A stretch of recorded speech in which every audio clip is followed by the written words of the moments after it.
తిరిగి BCN news కి స్వాగతం. చిత్తూరు జిల్లా పొంగనూరులో ప్రభుత్వ ఫైళ్ల కాల్చివేత కలకలం రేపింది. దీంతో సంఘటనా స్థలానికి ఎస్ఐ సుబ్బారెడ్డి, ఎంపీడీఓ వెంగమునిరెడ్డి చేరుకుని అక్కడి ప్రదేశాన్ని పరిశీలించారు. ఈ సంఘటనపై అన్ని కోణాల్లోనూ విచారించి చర్యలు తీసుకుంటామని అధికారులు తెలియజేశారు. మరోవైపు చిత్తూరు జిల్లా పొంగనూరు ఘటనపై జడ్పీ సీఈఓ గ్లోరియా స్పందించారు. పట్నంలోని ఎంపీడీఓ కార్యాలయంలో రికార్డులు కార్చివేసినట్టు వచ్చిన సమాచారం అవాస్తవమని స్పష్టం చేశారు. ఘటనా స్థలానికి తాము వెళ్లి పరిశీలన చేసినట్టు తెలిపారు. సాధారణ నిధులు స్వాహా కేసులో సిబ్బందిని సస్పెండ్ చేసినట్టు జడ్పీ సీఈఓ తెలిపారు. పొంగనూరు ఎంపీడీఓ కార్యాలయంలో 1,36,00,000 దుర్వినియోగమయ్యాయి. కంప్యూటర్ ఆపరేటర్ దుర్వినియోగం చేశాడనే దాని మీద మేము విచారించి దానికి బాధ్యులను సస్పెండ్ చేయటం జరిగింది. దానికి సంబంధించిన ఫైల్స్ అన్నీ కూడా ఆఫీస్లో ఉన్నాయి. అవి ఇప్పుడు మీకు కూడా చూపించడం జరిగింది. అయితే దానికి సంబంధించి ఈ ఫైళ్ళు అక్కడ శ్మశానంలో దహనం చేశారు ఆఫీసుకు సంబంధించినవి అనేది ఈరోజు పేపర్లో వచ్చింది. దానికి దీనికి ఎటువంటి సంబంధం లేదండి.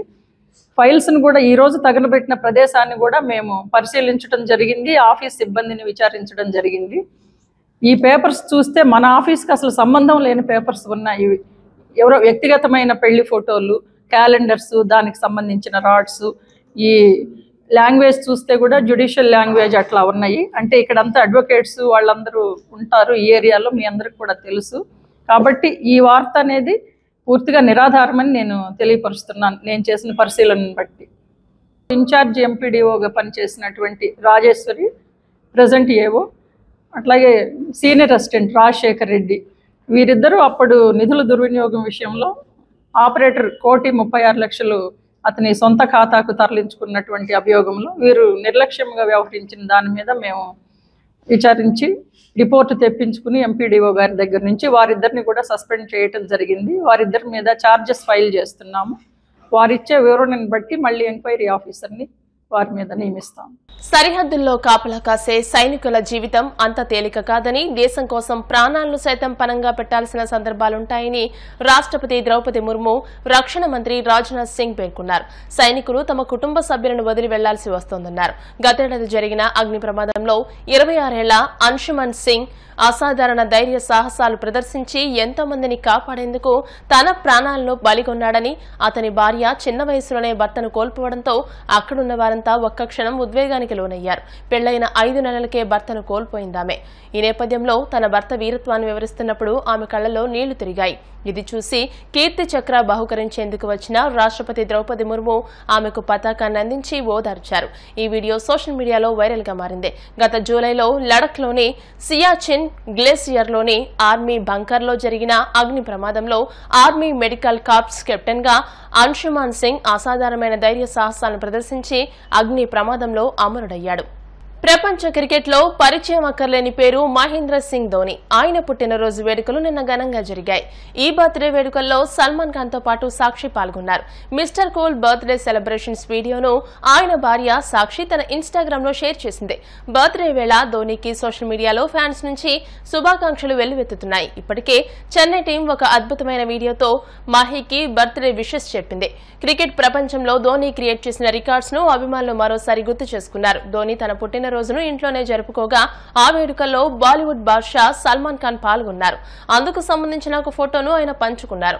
సోషల్ మీడియా ద్వారా హ్యాపీ బర్త్డే కెప్టెన్ సాహబ్ అంటూ సల్మాన్ తెలియజేశారు. ప్రస్తుతం నెట్టింట ఈ ఫోటో భారీగా ట్రెండ్ అవుతోంది. ప్రపంచ క్రికెట్ కప్ కోసం దాదాపు 11 సంవత్సరాల కన్నా కల సాకారమైందని స్పీడ్ బౌలర్ సిరాజ్ మియా అన్నారు.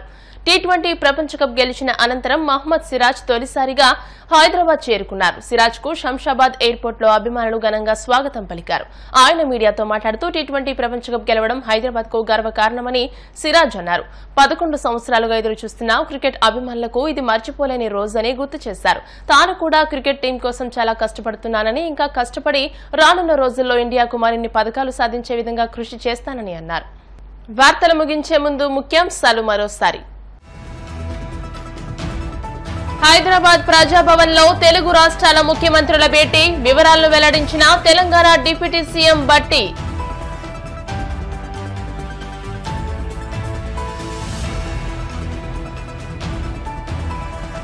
ఏపీలో వైసీపీపై దాడులు ఆపండి, కక్షపూరిత దాడులకు పాల్పడడం సరికాదన్న మాజీ ఎంపీ వంగ గీత.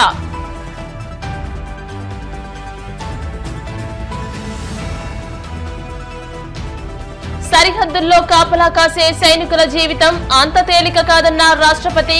కుటుంబాలను వదిలి దేశ సరిహద్దుల్లో కాపలా కాస్తుంటారని స్పష్టం.